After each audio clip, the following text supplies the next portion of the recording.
So we're going to jump straight into the panel. Adoption or adaptation? What is the real issue in the north? We've all seen the sign at Camberwell, jokingly advising travellers heading to the NT to turn their clocks back half an hour and 20 years. And there's a long-running myth that Northern Territory producers are slow to adopt new ideas. This panel this afternoon is here to go head-to-head like the fighting goannas at the Bark Hut. Led by NABRC Chair Paul Burke, the panel will dig into whether the real issue is adoption or whether research needs to be better built for northern scale, cost and distance. With voices from a commercial producer, elders and MLA's adoption team, this session gets straight into what drives uptake of research in the north, what stops it, and how we can deliver research that actually works on the ground. So I might ask the panel members to come to the stage. They don't escape. They would like to do their own intros this afternoon, but we're also going to give them our stud names. I've only had one complaint that these are a little bit cringy, but let's roll with it. I'm committed now. So if Paul was a stud bull, we would call him NTCA Northern Negotiator. He's the bull that understands the rules because he helped write them. His entire career has been about bringing people, regions and agendas together. This bull walks into any meeting, tackles the big complex issues that shapes the north, and he walks out with progress. Please welcome Paul Burke. Sally Leigo is our stud cow on the panel. She is NTCA $1 Million Makeover. She's the cow who turns research into results, boosts business performance just by being in the paddock, and leaves producers wondering how they ever managed without her. Please welcome Sally Leigo. Paul McCormick is NTCA Profit. He's the bull who thrives in tough seasons and still finds a way to deliver results. He can look at a line of cattle and somehow always knows where the money is before anyone else does. Welcome, Paul. And we already know that Daryl is NAPCO Navigator. Welcome back, Daryl. Thank you, and I don't think I've ever had an introduction like that, but thank you very much. Just wanted to spend a quick 2 seconds to explain who NABRC is for those in the audience that have probably heard of NABRC but don't really understand what we do. So NABRC is a not-for-profit organisation set up about 20 years ago to take research ideas to funding bodies on behalf of producers. We have 11 regional beef research committees across North Australia, 3 in the Northern Territory, so Katherine, the Barkly and Alice Springs. And those ideas we socialise, we go through a process and we vote on those highest priorities to make sure the funding for your levy dollars and the funding spent wisely. So that's a little bit about NABRC. I'll hand over to Sally to do a quick introduction on herself. That'll help. Sorry, folks. Thank you, Paul. So my role at Meat and Livestock Australia is, I guess, to take the research that MLA does and put it in the hands of producers for their benefit. And we do that through making investments with producers' levies as well as the Commonwealth matching dollars to do that. I think I have one of the best jobs at MLA because we do get to deliver direct financial benefit back to producers, and we report on that annually to the industry. And so we've got a small team within MLA, and we do that through a whole host of programs like our Beef Up forums, EdgeNet workshops, producer demonstration site programs, or partnering with really key partners like Northern Territory Department of Primary Industries, Queensland DPI on things like future beef, so forth. So we put a lot of effort into our awareness activities, our training activities, and the practice change activities as well. for those playing along, I'm a former Territorian who spent, close to 16 years delivering extension and research projects in the Territory. So it's always lovely to be back home and to see lots of familiar faces.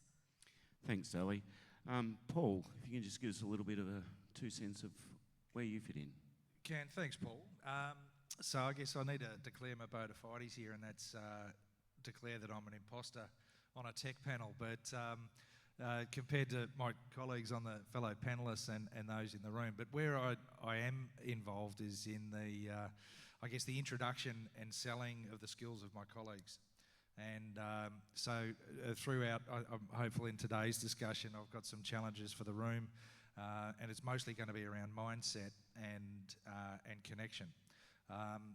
From a Territory perspective, I was very fortunate to manage the Catherine business for elders here and also a Darwin real estate business, which was a learning curve, that's for sure. But got 3 wonderful daughters, 2 of which were born in Darwin. So our Territory roots run deep, and I still look after corporate accounts throughout the Territory and into the Kimberley as well as North Queensland. Thanks, Paul. And Daryl, just a quick introduction. Thanks, Paul. So I work for NABRC. I've been with NABRC for about 8 years. And prior to that, I actually had parts of my career that were involved in research and extension. So this topic that we're here for is very close to my heart, and I actually feel quite lucky to be on the panel. Thanks, Daryl. And I might stay with you. Given your background, you run both a stud and a commercial operation, which gives you a pretty unique lens on how you look at things and how you potentially adopt things. Is there something that you've trialled in your stud business that hasn't made it to the commercial operation? And what sort of example could you give, and why didn't it work? I'll give an example that a lot of people know that we played with, and that's feed additives. So, you know, the feed additives I'm talking about are those that you can feed to cattle and knock down the methane emissions. So that's a space that we worked in really actively for quite a long period of time. We were very clear about what our role in it was. Our role was not to prove the science. In fact, we accepted the science. We felt our role in it was to see how and if it can be introduced into the commercial context. So that's the approach that we took. I'll cut to the end of our experience, but then I'll come back to it. The end of the experience is we're not feeding any feed additives at the moment across the company. In the process of doing that, what we did is we demonstrated that we can feed it, both in the feedlot and in the pastoral operations. We actually demonstrated that it can make the methane reductions that are claimed, so it delivered everything. One of the things that we did was it costs money to introduce these feed additives to feed to cattle, so we spoke to our customers and we wanted them to be part of the whole deal, and we also spoke to the government. So essentially we were looking for 2 things. One was to get a price premium, basically, for animals that had lower methane emissions as a consequence of feeding the feed additives. The second piece was we wanted the government to be on board to provide us with some recognition of the reductions too. While both government and our customers they hooked in, they absolutely were on board with us, 2 things became obvious to us, and this is after a pretty prolonged process of doing this. One was that our customers, so essentially the consumers of the beef, didn't have at this stage an appetite to pay a premium for the product. And in the government systems, they simply weren't equipped to provide the long-term recognition for the benefits. And so it's one that I reflect on because, in fact, it works. It delivers what it's trying to do, which is deliver methane emissions that are measurable and are real. So I wonder, is that seen as a failed adoption? Is it seen as, we're not innovators because we're not adopting these new things? I think the answer to both of those questions is no. And it may be more just a case of timing. I think it will come in the future. There's too much desire for it to happen, and we know the science is there.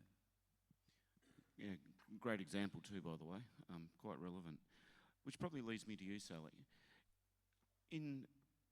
Last week there was a large research conference in Brisbane, had over 100 researchers talking about projects they're working on. So there's this mass amount of work happening out in the space that a lot of people wouldn't be aware of. So at what point in the R&D process should we start looking at how it will operate in a commercial environment? And do we need to do it earlier in the process? And how do we actually get researchers to get involved at an earlier stage to talk about that adoption and extension? Thanks so much, Paul. I think, sorry, I'm trying to collate all the thoughts, but my argument would be we should be having producers involved at the earliest possible stage, which isn't at the even the research project being delivered stage. It's at the designing the project stage and consulting with producers about what is the problem that they want solved, and actually spending time digging into that problem. As part of the NABRC conference last week, there was discussions around, is the problem that we're trying to solve a symptom, or is it actually the core problem? And so an example of that might be, I've seen in other parts of Australia, producers saying, we want to shift our calving period, and so we want to find out if we shift our calving period, what that'll mean for our business. That was a symptom. The problem was actually they didn't have the available feed to improve their calving rates. So actually, the real research question was, what do we need to do to address our feed problem, not what do we need to do to address our pregnancy rates. So that's an example of that. So we need to spend time in actually understanding what is the problem that we want our researchers to solve. Then we need to actually test with producers for the researchers to be saying, okay, we think this is the solution. How does that fit in your system? Would this be easy to implement? Would it be cost effective? How much risk would there be in your business to implement that? And then taking that feedback on and adjusting that solution. So before we've even gone out and tested it, we've actually gained insights from the producers around whether it would work for them. And then again, just expanding from that into commercial demonstration activities and running that research with producers. I think the opportunities for researchers fits with working with advisory groups like NABRC to go and undertake that activity. For the researchers that are attending today, or tech developers either, this is what's called a co-design process. This is about getting everyone in the room together to find the right solution to the real problem that we want to address. And I think where NABRC has a role in that is working out, well, what are the biggest problems we want to solve that could have the biggest impact and improvements for the industry. I'll just ask you a follow-up question. Like, it's tech and tea is the theme today. Do you think that research around animal production, animal feed, land sustainability is different to the tech conversation? We've seen over a long period of time that there's a lot of tech innovation, and historically it was we lacked internet in the region, and we lacked accessibility. I think we've solved a lot of those problems. Do you think it's different for different areas of research? I think, my previous career was around some of this technology development, so with some of the precision pastoral and walkover weighing work. I think where the early days of ag tech was challenging, it was that we were trying to retrofit technology into our problems, and we weren't necessarily trying to design the technology to fit the problem. I think that has improved, and particularly where we're seeing more tech developers actually coming out of regional parts of Australia, or even out of regional parts of Northern Australia. They are part of the community. They know the problem they're trying to solve, and they are working through those challenges and glitches and hitches that happen when you're trying to deploy this type of technology. I'll leave it at that. Thanks, Sally. Paul, from a commercial perspective, and I think, commercial operators do offer a lot of extension services. There's a lot of expertise when you walk into a store, from agronomy right through animal health. So there's a lot of knowledge in a reseller's environment. So I guess from your perspective, what consistently makes innovation and that adoption story available? Like, how do you fit into that ecosystem? I guess the best way to discuss that is around what works and what doesn't. From an implementation and a commercial application. And in my experience, it is around the connection and it right back to human profile types. If we've got a conservative style producer matched up just by geography with an innovator and a curious advisor, whether that's agronomy, livestock production, genetics, across all streams, it's negative outcome surely will follow, right? The adventurous consultant is constantly pushing a reluctant producer who, for whatever motivation, might just be where their mind's at, feels intimidated by or talked down to, and you actually end up with a worse outcome than if you have a conservative producer and a conservative type consultant. At least they'll work towards a common goal and execute it. The A grade and gold standard is if you've got curiosity on both sides, where both parties are taking the journey together. A consultant who might be a well-resourced and well-paid individual, but is still brave enough to acknowledge that they're on the learning journey. And if they're taking their producer with them, we will undoubtedly get a superior outcome. I think there's a lot of dangerous assumptions in our world, and it's anyone who's done any level of sales training, and I know there's plenty in the room that would have, even the most basic level, and is never to assume. But we do. And there's a certain intimidation factor that comes with, it could be a property north of Elliot that has runs 30,000 cattle, and there's the intimidation factor of, oh my God, what am I going to tell this management team about cattle that they don't know already? The assumption is that they should know, and then it's a scramble to try and find the knowledge bank that best fits that. Equally, I think people in those positions, owners and managers and custodians, are also going, oh my God, they assume I know. And there we have the quandary, right? So I think it's about matching personality types, but mostly desire and mindset, and get out of that assumption space. Can I just ask a follow-up question from an industry perspective? How do we actually harness some of the skills and knowledge within organisations like you to get better outcomes? And I use the example of if we look at, for example, buffalo fly and the treatment for buffalo fly, and if we continually use the same treatment over and over and over, and the build-up of resistance, yet producers will continually go and buy the same product because it's worked for them historically, and all of a sudden we've built up a resistance. So what sort of role does your as a reseller, what sort of role do you have in that? Oh, it's absolutely vital. And we can be, I'm conscious that we're in a tech talk, but that could be as simple as pen and paper and a notebook, right? It's just basic customer service and understand. I'm not saying this on behalf of a brand. I'm saying this is industry-wide. Our industry is littered with products that have gone by the wayside from overuse and our resistance issues. You look at white drench in sheep, buffalo fly, chemical resistance in the hort field, etc. I think there's just so much history and so many examples of where it's gone wrong. It is absolutely on us in a retail sense and I guess, challenge 2 for the room is make sure you're engaging with someone who cares beyond the point of sale, whether that's loaded cattle on a truck or loaded gear into the back of your ute.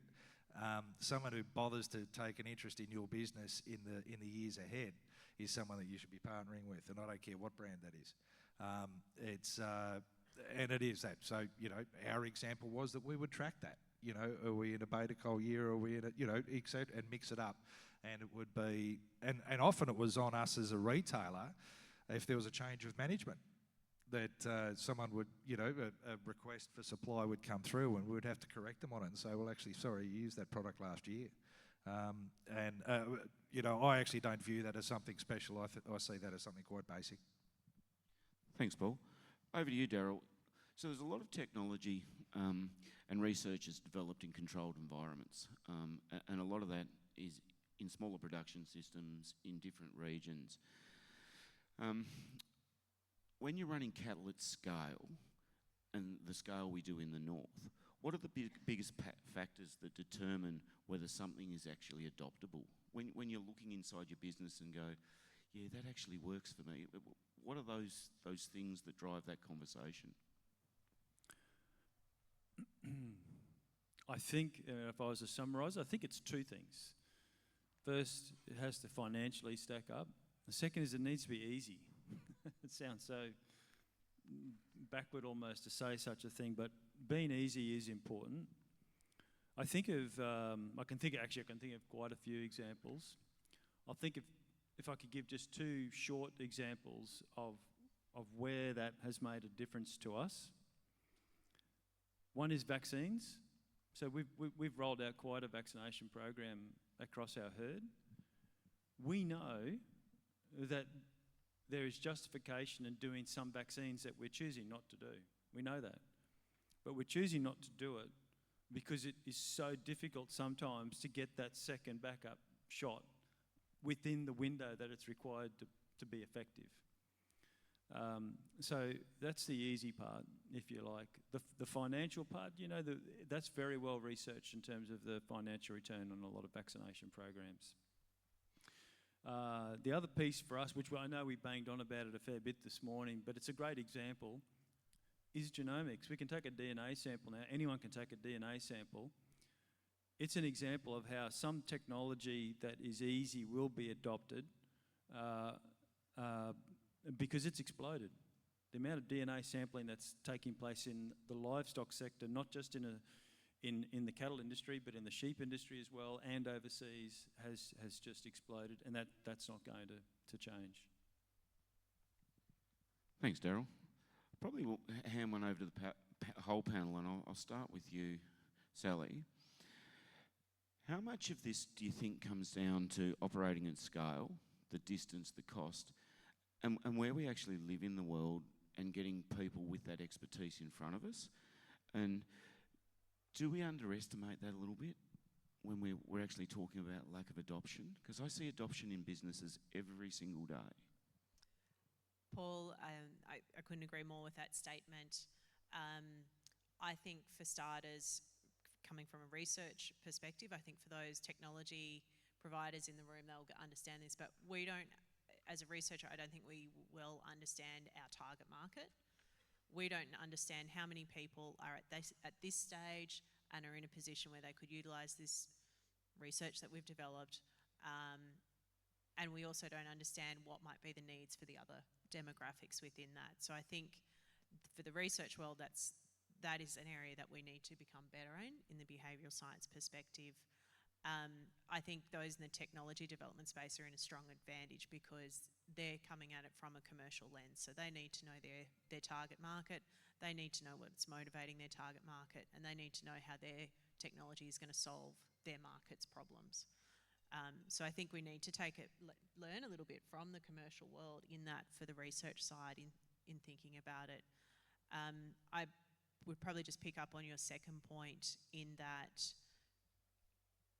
we desperately need more regionally based people to be facilitating the extension activities and adoption outcomes that we need, because they are the ones who know the community, they know They may have the established relationships and trust of local producers to then connect them into the right solutions or opportunities or projects that they can get involved in to help drive the improvements in their business. And that would be, that is an area that we invest quite a bit in from an MLA side, is how can we help build that capacity within regional areas, and how can we work with key partners to do that through the funding opportunities and investment that we make. Thanks, Sally. Paul, did you have anything to add in that space? Oh, gee, it's number one issue with the bullet in our world is actually getting the humans into locations to deliver these services. So it's, yes, you can operate on a fly-in, fly-out, but you just, we work in a world of appearances, right? We don't want to be seen to be the carpetbaggers or parasites in this world. We do our best to supply A-grade humans to the task, but we also work and live in challenging employment locations. So that's not going away anytime soon, right? So we work smarter and better with communication techniques. We're fortunate now with things like Starlink, that we actually can have live conversations in a paddock. Seeing feedback off drone footage on cotton inspections, etc. So that's a world that does exist, but it's again, if I'm sort of doing this, I'm becoming a bit of a habit now where I challenge 3 or 4 I might be up to, but that is also for our producers of all streams to challenge their consultant, the service providers. This stuff moves so fast that you would have to be Superman to keep up to it all. So I just don't think it's a realistic expectation that knowledge can sit within one brain. So I urge everyone to ensure that their consultant, advisor, agro, stock agent, you name it, production advisor, is as curious as you are. And I think so that really is our challenge, and that relying on the good guy consultant because they've remained isn't good enough to take us forward.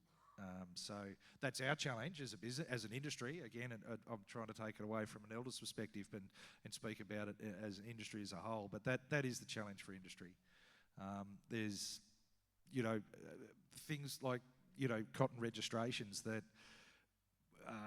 you actually need to be accredited within a certain geography to be able to sell their product.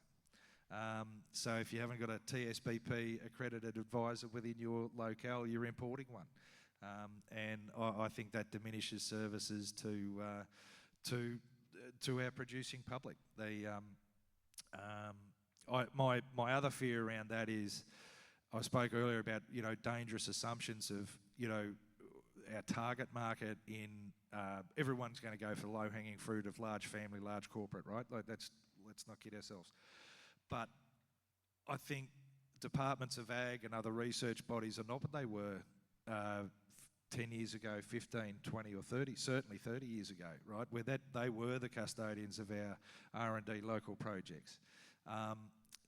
So I have this fear that our next level producers, and I don't mean to say that disparaging and apologise if it comes out that way, if they haven't got the resources to make demands of the servicing public and seek out an agro, seek out a geneticist, seek out some real scientific knowledge, I think there's that knowledge debt in the middle that they haven't got access to, and I worry for that.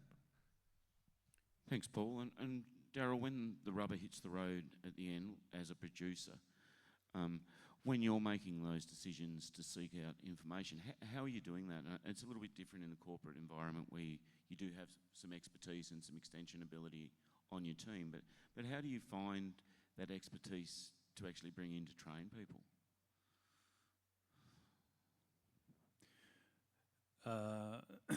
The short answer to that question is as cheap as possibly. So, in quite frankly, we do. So, we will Google. We get on the internet.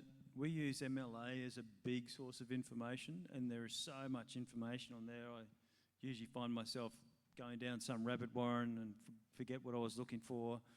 But there's a huge amount of information that's there. My view is that the likes of elders and their contemporaries have actually really stepped up in terms of providing objective information that is really unbiased, that is really quite valuable information to use. And we do, for a lot of our staff, put them through training. So some of them are like the EDGE type training courses that organisations like MLA offer. We have some other expertise that come in and speak to our staff. But to be honest with you, stuff that's available to everyone, and it's low cost. Thanks for that. The other chestnut that we always come up with, and I think this is really, really interesting, do we actually underestimate how long it takes to adopt some of the research? And I look at, if we talk about genetics and we talk about wanting to have a polled herd, or those things take a long time. Do we actually underestimate the distance and the time and the cost to producers to actually uptake some of this research? So I'll go to you first, Darryl, and I'll come back to Sally. It's the measurement of adoption is such a tricky piece, really. I feel like I'm sidestepping your question slightly, but I want to come back to it because it proves the point that you're making. So there was a gentleman early in my career I was lucky enough to become friends with. We became a bit of a mentor. He's passed away now. His name was Ross Brunkhorst, and the advice that he gave me, one of the pieces of advice, was two most important tools you can have on these cattle stations is a gloved arm and a set of weigh scales. So you think about that. That's just as relevant today, however many years later. I also think about that piece of work that is often referenced. Cash cow. We talk about cash cow. Some people say it was a trial. Of course, it wasn't a trial. It was a population study. It was just a collection of information that has just been used over and over and over again to inform decisions in the industry. So I think, you put those pieces together in combination. That was published in 2014, cash cow. So more than 10 years ago. Pieces of advice like Ross Brunkhorst gave, and in fact, all it is about having information to make decisions, which, yes, it may not be an immediate impact. Sometimes it will be, but that information can continue to be used over and over again. How you measure that in adoption, I don't know, but it's a consideration in it for sure. Sally, I'm sure you've got a view in this space. Yeah, certainly, Paul. The first thing that comes to mind, and picking up a bit what Darryl was saying there, is so what's adoption? Like, what's your success measure there? Is it that you want 100% adoption on a particular practice by a particular time?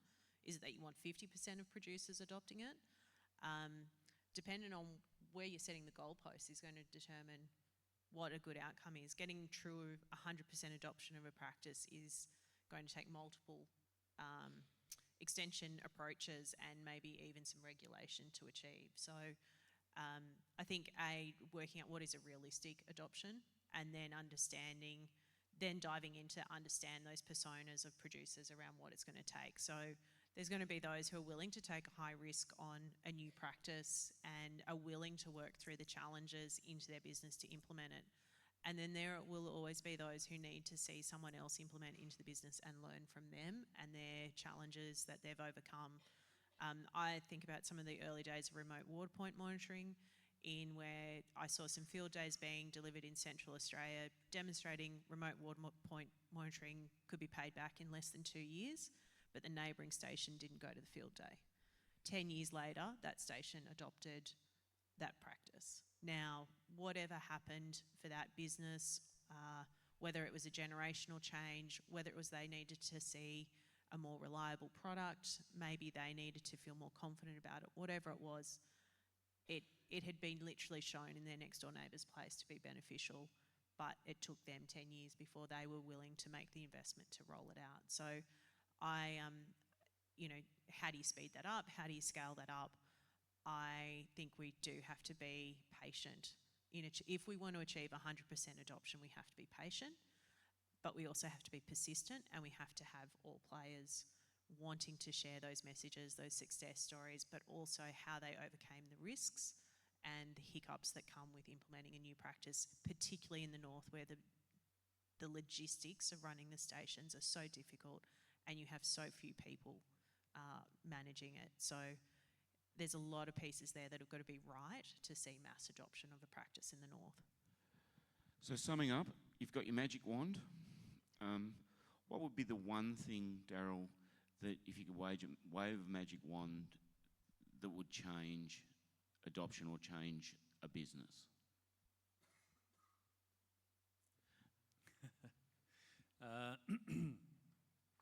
I think it'd be information.